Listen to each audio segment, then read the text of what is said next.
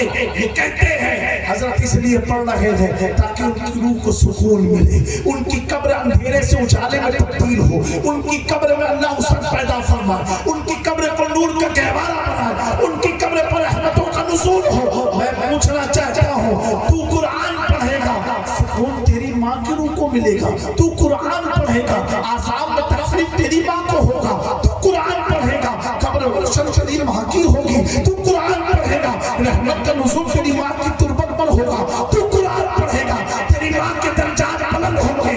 نوجوان کہے گا جی حضرت یہی وجہ ہے، یہی وجہ ہے۔ میں نے کہا نادان، تو خود کہہ رہا ہے تیرے پڑھنے سے ماں کو سکون، تیرے پڑھنے سے ماں کے عذاب میں تکلیف، تیرے پڑھنے سے ان کے درجات بلند، تیرے پڑھنے سے قبر پر رحمت کی بارش۔ ارے نادان، یہیں سے سبق سیکھ لے، جب تیرا پڑھا ہوا قرآن مردے کو ترازائے دے رہا ہے، اگر تو زندگی میں پڑھا ہوتا تو آج تو دروازہ نہ بھٹکتا، بلکہ قرآن پڑھتا کامیابی کی طرف